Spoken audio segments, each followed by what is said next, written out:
Forte abraço para você que faz parte de toda essa galera ligada aqui no Band Esportes. Hoje, o Tete a Tete está no estádio do Morumbi, em São Paulo, no Camarote Único. E é um programa especial, já que ao meu lado está o meu companheiro de transmissão na Band e um amigo pessoal, um dos melhores jogadores de futebol da história do futebol brasileiro, um ídolo do Corinthians e um jogador também, um ex-jogador que passou por várias equipes. Estou falando do José Ferreira Neto, o craque Neto. Neto, em primeiro lugar, eu queria perguntar para você o que significa esse estádio na sua vida de jogador de futebol. A verdade, Theo, estar no Morumbi sempre, né, mesmo fazendo baita amigos, muitas vezes eu não percebo muito que eu fiz muitos gols importantes aqui, né? E que aqui também, no Cícero Pompeu Toledo, né, que é o nome do estádio, Morumbi, os dois jogos assim mais importantes da minha vida foram feitos aqui, né? Que foi só pro amigo do Tete a Tete lembrar, em 1990, final do Campeonato Brasileiro contra o São Paulo, um jogo na quarta, outro jogo no domingo. Isso. 88 mil pessoas na quarta, 100 mil pessoas no domingo, e o Corinthians conquistou o primeiro título nacional. Você vê, quase 200 mil pessoas, né, em quarta e domingo. O Corinthians, depois de 80 anos, não conseguiu um título brasileiro, porque passaram do Corinthians Sócrates, Luizinho, Rivelino, Cláudio Cristóvão, Baltazar, grandes ídolos da história do Corinthians, e não conseguiram dar um título brasileiro pro Corinthians. Não que eu tenha dado, mas eu fui um dos jogadores mais importantes. Você era o líder daquele grupo. Eu fui o líder e um jogador mais importante no aspecto de eficiência. Não o melhor. Para muita gente eu fui o melhor, mas eu fui muito importante, eu fui muito eficiente quando o Corinthians precisou de mim. E para você ter uma ideia, no primeiro jogo aqui, ali, né, onde daqui a pouco vai passar aquelas duas pessoas ali, saiu uma falta logo no começo. A gente tinha uma jogada aos 5 minutos. Eu fiz a jogada, mas eu não chutei pro gol, porque para eu chutar pro gol, eu poderia bater de 3 dedos, porque o Zete nem barreira pediu. Porque o Zete, ele quis olhar a bola, e o Zete tinha muito medo de mim, porque eu fiz muito gol no Zete. Era o seu goleiro preferido? Na verdade, o Zete cagava de medo de mim. Tanto é que eu fiz um gol no Zete aqui em São Paulo e Palmeiras, dali, ó, aos 50 metros, o Zete estava 1000 minutos sem tomar gol. O Zete sempre teve medo de mim desde a época do Guarani, mas foi um goleiraço, um dos maiores goleiros que o São Paulo já teve. E a gente não tem muita noção, porque você começa a trabalhar na imprensa, você não sabe muitas coisas que se passaram, né, na sua vida jogando futebol. E aqui no estádio do Morumbi, eu acho que foi onde eu fui extremamente muito feliz. E agora, quando eu entro nesse estádio para jogar bola, ele é muito grande, porque na época não era tão grande como é hoje para mim. Mas esses dois jogos foram marcantes, assim, para mim. Poderia estar jogando até hoje, que São Paulo não ia ganhar da gente, não. Bom, a gente vai dividir o Tete a Tete hoje em duas partes. Uma parte a gente vai falar do Neto, jogador de futebol, e depois a gente vai falar do Neto, comentarista. Segura aí, que é jogo rápido, já já estaremos de volta aqui no Band Esportes.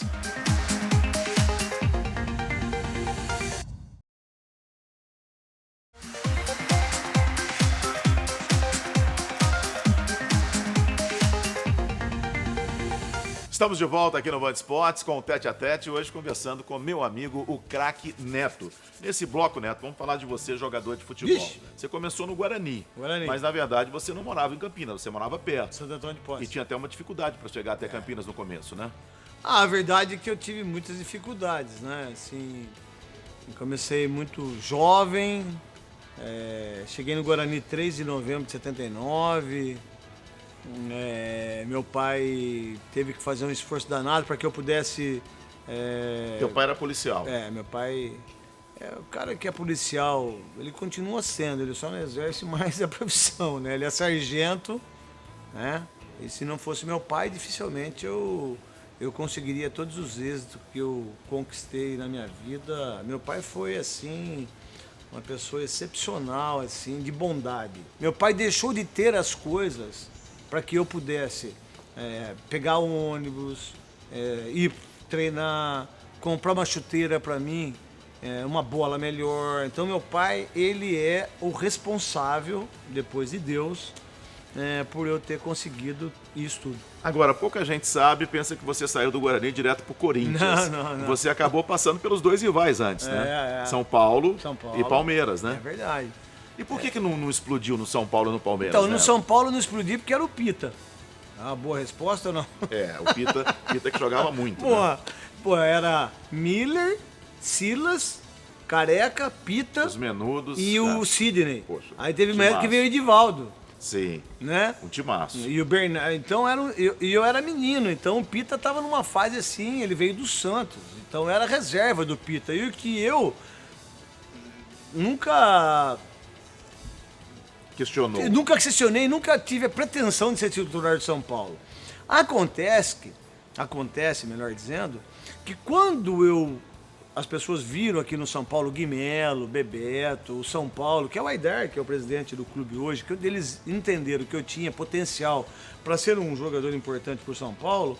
Nessa época, meu passe que era passe na época, sim. E era a inflação nossa era tão exorbitante que meu passe, o Careca foi vendido para o Napoli. O meu passe era mais caro do que o Careca, que já era o Careca. Então, aí eu voltei pro Guarani, né? E aí depois eu vim pro Palmeiras. E no Palmeiras não deu certo por quê? Não explodiu, vamos dizer assim. A verdade, o grande problema que eu tive no Palmeiras, primeiro que o Palmeiras fazia 13 anos que não ganhava um título. Eu comecei muito bem no Palmeiras, joguei muito bem no Palmeiras. Mas aí o desentendimento meu com... Não meu, pra falar a verdade, porque se fosse meu eu falaria que não tem problema algum. Acho que o Leão, pela falta de experiência do Leão, ele não teve capacidade para adquirir com Dario Pereira, com Bandeira, que era o meia esquerda, eu, Mauricinho, ponta direita, Gaúcho, que é seu amigo. Gaúcho, que daí, centroavante. Que daí eu, pra você ter ideia, eu morava no Gaúcho. Nossa Senhora. Pelo amor de Deus, fala uma coisa pra você. Então treinava muito pouco, né? Pouco, mas que a gente comeu... E à noite, vamos falar pra você. O que nós fizemos, eu e o Gaúcho, dá pra contar um livro pornográfico, diga-se de passagem. Imagino. Mas aí você tinha o Careca, que era o Careca Bianchese, que depois foi jogar na Itália. Aí você tinha o Edson Abobrão, o Veloso, que surgiu como... Só que o Leão, ele foi uma pessoa que ele não... Se fosse hoje, até acho que daria certo, mas ele brigou muito com a gente. Ele tratou a gente muito como... Como um xerifão, né? Não, xerifão. Não respeitava muito. E a gente, tipo assim, eu sempre tive problema de peso, e tenho até hoje. Se eu cheirar uma coxinha, eu engordo. Se eu comer um hambúrguer, eu engordo. Tem gente que pode comer uma galinhada que não engorda. Eu engordo pra caramba. Então, a gente sentava em mesa diferente. Ele humilhou a gente pra caramba, diga-se de passagem. Eu, Caçapa, Gaúcho. Pergunta pro Gaúcho depois, você sabe disso aí. E aí, com o tempo, essa relação ela não foi se estabelecendo de uma forma legal, porque eu vim com uma promessa. E uma promessa é uma promessa, né? Não é realidade. E essa promessa não decolou, porque nós perdemos para o Bragantino e depois o Bragantino disputou o título com o Novo Horizontino e o Bragantino foi campeão com o gol do Tiba. E aí eles me trocaram pelo Ribamar. E que o Ribamar não era um jogador ruim, muito pelo contrário. No Sport Recife ele sempre foi muito bom jogador. Mas aí eu dei muito certo no Corinthians. É aí que vem minha história do Corinthians. Pois é, você quando chegou no Corinthians, você já tinha uma pegada de torcedor corintiano? Não, eu sempre fui corintiano. Em casa, eu e minha mãe, sempre fui corintiano. Em 77, quando o Corinthians foi campeão em cima da Ponte Preta no terceiro jogo, eu e minha mãe, eu e o Marinho, meu primo... 77, que foi a fila... de 23 anos, 27 meses, se eu não estiver errado. Aí eu saía vibrando, saía escrevendo Corinthians, nem com TH, que eu não sabia nem que era com TH, era Corinthians mesmo, sabe? Mas eu nunca imaginei na minha vida, eu lá de Santo Antônio de Posse, jogando no União Porcense, que eu pudesse vir a ser ídolo do Corinthians. E quando é que você sentiu que você era o maior ídolo daquele grupo? Theo, pra você ter ideia, quando eu cheguei no Corinthians, só um jogador levantou para me cumprimentar. Quem? Porque quando eu saí do Palmeiras, eu e Denis, e veio o Ribamar e o Dida pro Palmeiras. Só que eles já mandaram a gente já fazer o contrato com o Vicente Matheus na mesma noite. O Denis, que conhecia lá Tatuapé, eu não sabia, nós fomos na casa do Sr. Vicente Mateus, a gente assinou e no outro dia a gente já se apresentou. A única pessoa que veio me cumprimentar foi o Mauro, ponta esquerda, que é o meu grande amigo. E que até hoje tá no Corinthians. Tá no Corinthians. Né? O Ronaldo não levantou, o Márcio não levantou, o Wilson Mano não levantou, ninguém levantou para me cumprimentar. Ninguém saiu do treino para dar a mão, ó, boa sorte para você. Ninguém. Só que aos poucos as pessoas foram me conhecendo e aí eu me tornei amigo sou amigo de todos eles, sou amigo do Ronaldo, sou amigo do Márcio, sou amigo do Mauro, né? O Mauro nem se diz, né? Mas eu tive muitas dificuldades no começo, por quê? Se coloca no meu lugar, vai. Você sai de uma televisão pequena, você vai narrar, você vai comentar, e você chega numa televisão grande, ninguém te olha na cara, os caras né, quer que você dê errado, porque você veio do seu rival. Aí, pô, no primeiro jogo, pra você ter ideia, foi contra o São Paulo Correia. Eu era o Palinho, o treinador, eu nem fui jogar, eu joguei no segundo. Tanto é que o primeiro jogo meu foi contra o São Paulo Correia em 89, eu bati escanteio e o Fabinho fez gol de cabeça. Bom, eles me trataram muito mal, diga-se de passagem, todos eles, menos o Mauro, todos, sem exceção. Eu só entendi que eu me tornei ídolo do Corinthians quando o Renato Nalessi e o Fabrício Bosio, que trabalham com a gente lá na Band, eles quiseram escrever um livro sobre uma biografia minha. Eu não queria, fui muito reticente em relação a isso. Mas aí depois eu fui vendo que todos os livros do Corinthians, se você pegar, todos os livros do Corinthians, sem exceção, tem um capítulo só meu. O que isso é uma coisa assim... E esse capítulo, eu acho que bate no título de 90. E aí no título de 90, é isso aí. Eu quero voltar a uma história. É verdade que um grupo de jogadores foi no teu quarto, na reta final do campeonato, falou, Neto, segura um pouco aí as baladas à noite, porque a gente vai precisar muito de você, então a gente precisa de você inteiro. Isso é verdade? É verdade. É verdade. A verdade... Você era danadinho, não? Né? Na verdade eu gostava de uma noite do então, eu sempre gostei, cara. Na verdade, eu gostava de ir no Vitória, que era rock, boate, eu gostava de ir no Flash, gostava de zona pra caramba. O que aconteceu? A gente tava disputando o título brasileiro, só que ninguém acreditava na gente, cara. Nós classificamos assim... Vocês classificaram, naquela época o brasileiro era dos 8 primeiros colocados. Vocês foram o sétimo. Sétimo, ainda porque, eu não sei, foi um jogo da Portuguesa em Curitiba, não sei se a Portuguesa perdeu ou se o Curitiba ganhou, uma coisa assim. Pô, e nós perdemos o jogo no Pacaembu, de 3-0, acho que pro Internacional. Quase que a gente sai fora. E nós ficamos em sétimo lugar na competição, tanto é que nas quartas e na semifinal, nós sempre jogamos com desvantagem do empate. Vocês jogaram contra o Bahia e o Atlético Mineiro. E eu sempre reverti. Isso. Eu que, de uma certa maneira... Você apareceu ali bem naqueles jogos decisivos. Exatamente, eu reverti individualmente as jogadas. Marcando gol, fazendo as jogadas. Para que o Corinthians depois... Tanto é que o Corinthians empatou com o Atlético Mineiro 0-0 no Mineirão e empatou com o Bahia 0-0 na Fonte Nova. E aí nós vencemos aqui no Morumbi. Só que aí alguns dos jogadores falaram, Neto, pô, a gente precisa de você, dá uma segurada assim, pô, vê se você... Falei, não, tudo bem, vai, não tem problema, mas só que a minha cerveja eu vou tomar aqui no quarto, entendeu? Como todos eles tomavam. Então não vem mentir também aqui, porque é o seguinte, os caras iam lá no meu quarto, a gente pegava a caixa de cerveja, eu, Ezequiel, Fabinho, Mauro, o pessoal que era reserva também, tinha jogadores que não iam. Que eles não gostavam de ir, e a gente respeitava, a gente ficava jogando cacheta até de madrugada, apostando bicho já, mandava fazer pipoca, mandava vir pizza, depois da janta à noite. Pô, era sensacional, na Rua Rocha, gente. E a gente fazia isso. Aí eu falei, tudo bem, então eu vou dar uma seguradinha. A sua grande frustração como jogador de futebol, pra gente encerrar esse bloco, foi não ter ido pra uma Copa do Mundo? Em 90, todo mundo acreditava em você. Inclusive o Puskás, o jogador húngaro o Puskás, que hoje tem o prêmio Puskás, ele questionou a sua não convocação. A verdade é que em 90 e 91, 88 também, 85, 92, eu tive fases assim maravilhosas como atleta, como jogador de futebol.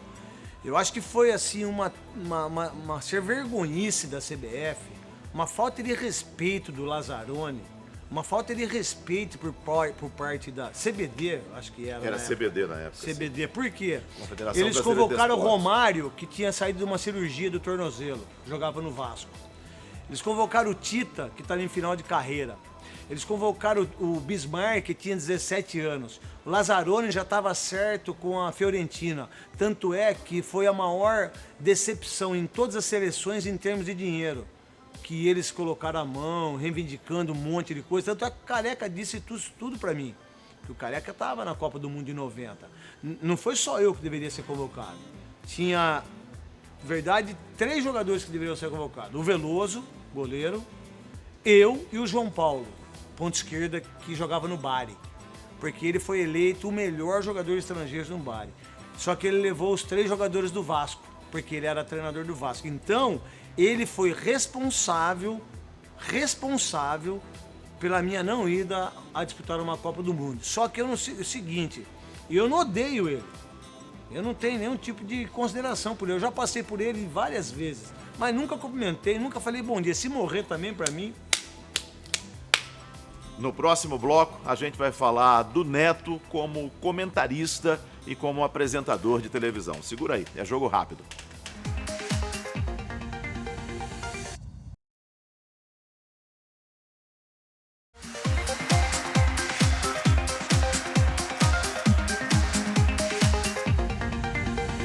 Estamos de volta aqui do estado do Morumbi, aqui no camarote único com o Tete a Tete. Hoje conversando com o Neto. Hoje conversando com o Neto, que é meu companheiro de transmissão na Band. E a gente vai falar agora sobre essa sua nova fase, Neto. Você começou como comentarista na Rádio Globo. Você imaginava isso depois de jogar futebol? A verdade, os caras me convidaram por causa do Corinthians, né? Porque muitos ex-atletas ou ex-jogadores, eles são convidados para ir em determinados... trabalhar em determinadas rádios, televisão, não pela capacidade, e sim pelo aquilo que eles representam para a audiência. E eu tenho certeza absoluta que eu não fui porque eu era um bom comentarista, é porque eu não sabia nem falar, sabia nem como é que pegava o microfone, se pegava o microfone assim, né? Vazava. Hoje eu aprendi que eu tenho que olhar para a câmera, eu sei que tem a segunda câmera, que tem a primeira câmera, que tem o boom, que eu sei como é que tem que ser. Meu ouvido hoje é diferente, né? Eu entendo isso, mas só que como eu sempre fui um cara observador e sempre fui líder dos times que eu joguei, porque a maioria dos clubes que eu joguei eu fui capitão do time. Aí aos poucos eu não sabia que eu ia ser comentarista. Eu fui me dedicando. Eu não sou igual comentaristas que tem aí, que são comentaristas que eles só ficam lendo, que eles não sabem o que é um treinamento, eles não se informam, eles não sabem quem joga no Bayern, eles vão pro campo, eles vão pro jogo já sem saber absolutamente nada, né? Eles só falam aquele beabá, eles não dão um pau em ninguém, eles têm medo da CBF, eles têm medo da federação, eles têm medo de tudo. Mas são os pipoca pra caramba. Eu nunca fui pipoca. E aí paguei um preço caro por isso, porque teve um preconceito desgraçado em relação a isso. E como é que você convive com isso até hoje? Então, no começo foi muito duro, Theo. Eu era o 4º comentarista da TV Bandeirantes. Aí depois da Rádio Globo você foi a Bandeirantes. Da Rádio Globo eu fui pra Rádio Bandeirantes, né? Aí trabalhei muito tempo na Transamérica com o Éder Luiz, que foi um cara que me deu uma bagagem enorme. Foi rádio te ajudou muito? O rádio me ajudou a falar. O rádio me ajudou a entender, apesar de eu errar várias vezes o português, mas o rádio ele foi muito dinâmico para mim. Ele me ajudou a desenvolver o meu vocabulário. Então eu fui pegando uns toques do Rivelino, do Gerson, os caras que eu gostava muito, do Paulo Roberto Martins, do Maltoni, de grandes comentaristas de rádio e de televisão. Falei, pô, esses caras têm alguma coisa diferente. Eu fui copiando os caras.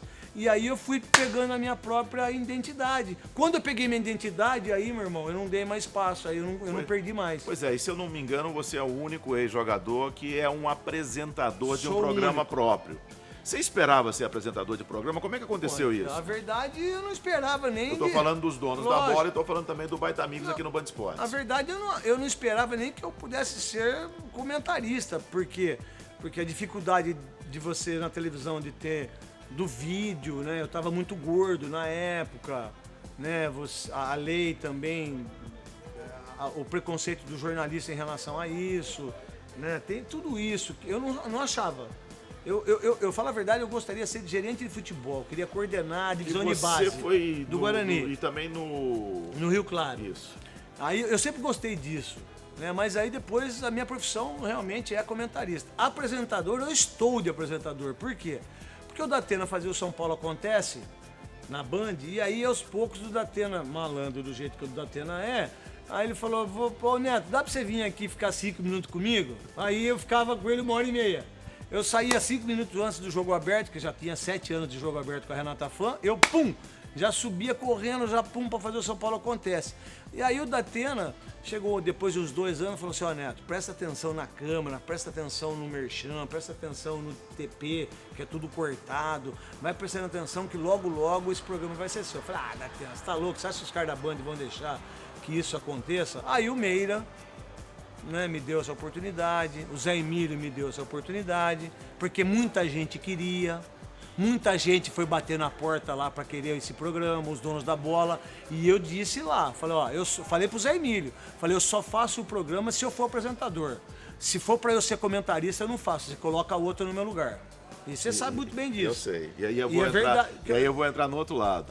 E só para terminar do que você falou, porque tem muito cara aí que trabalha do comentarista, ou ex-jogador, ou que é letrado, que não sabe absolutamente nada, que fica contando mentira na televisão, 4-4-1, 5-5, não sei o que, tudo mentira. Você não consegue enxergar isso dentro do campo. Você não consegue enxergar isso na televisão. Você não consegue mostrar pro cara que tá em casa esse tipo de comentário. Por isso que eu sou comentarista de bola. Na bola. Você comentou lá, ó, o volante não tá chegando pra encostar no meia. Eu vou naquilo que você falou. Olha, realmente o volante tá deixando com que esse espaço possa ser do meia adversário. E aí eu vou naquilo que o narrador faz. E onde você, se é que você fez, mais amigos? Jogando bola ou na televisão? Na televisão. Apesar da televisão ser um lugar muito difícil de conviver, porque tem traíra pra caralho. Tem os caras que estão do seu lado ali, mas eles querem te dar facada nas costas.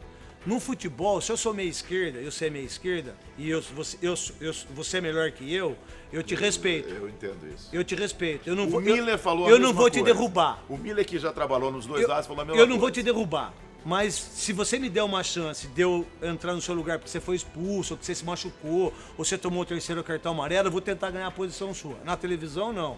O cara torce pra você dar menos audiência, o cara torce pra você estar com gripe, ou que você tá com a amígdala desse tamanho pra você não fazer o jogo, né? Até porque tem uns aí que eu vou falar uma coisa pra você, tem hora que eu tenho vontade de meter a porrada.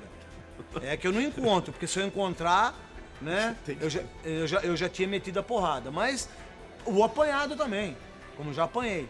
Agora, eu não tenho sonho assim de falar, eu quero ter 20 anos para voltar a jogar futebol. Eu não tenho esse sonho. Mas eu acho que eu sou o melhor jogando futebol. Neto, você é feliz? No que eu faço? Com tudo, na vida. Ultimamente eu tô meio estressado, porque eu tive síndrome do pânico. Você sabe que eu tenho depressão, né? Pra quem não sabe aí, depressão é um negócio muito difícil de conviver. Tive uma crise aí há uns 15, 20 dias atrás. Essa doença é uma doença que ela me consome muito, sabe? E pouca gente sabe disso. O bom é que eu jogo tudo pra fora, eu xingo todo mundo, brigo com todo mundo, às vezes por isso que eu não morri ainda. Mas estou procurando ser feliz. Eu acho que eu era muito mais feliz, na verdade mesmo, verdadeira, diga-se de passagem, quando eu morava em Santo Antônio de Posse, pelos meus filhos. Por que eu sou mais feliz hoje do que era na Posse? Porque eu tenho a Luísa e que eu tenho o Gustavo. Porque sem eles eu não tinha razão nenhuma de viver, fala a verdade. Eu peguei uma colinha aqui pra gente fechar o programa. Mas você consegue enxergar ou você quer meu óculos? óculos? Não, tranquilo. Aqui, ó. Neto, danadinho. Desperdício da nossa alegria. Neto, és tu. Quem dá a bola é o Dunga pro Neto, que funga, trifunga e passa pro Neto. Parece um bailarino, parece que entrou em campo o próprio balé da Rússia. Cadê o Neto? Já foi daqui. Cadê o Neto? Já foi pra lá. que é isso aqui? Isso, na verdade, foi a letra que o Tom Zé escreveu. Como é que você se sente Eu sendo não inspiração sabia. do Tom Zé, que é um dos maiores Kel, artistas desse Brasil? Aqui nesse país eu tô... E ele fez essa letra, gente, em 90, porque o Neto não foi convocado para a Copa do E Mundo. que eu fiquei sabendo, ele estava indo para Marília de trem. E eu jamais, na minha vida, imaginaria que o Tom Zé, que se ele descer em São Paulo, em Guarulhos ou em Congonha, poucas pessoas vão conhecer. Mas se ele descer na Itália, se ele descer na França, na Alemanha, para esses países todos. Então, e fiquei amigo do Tom Zé, diga-se de passagem, tenho um respeito enorme por ele, já fiz vários programas, já participei de vários programas com o Tom Zé, graças a Deus. Neto, brigadão e seja feliz. Falou, danadinho! O Tete a Tete estará de volta na próxima semana aqui no Band Esportes. Um forte abraço para você e cuide-se bem.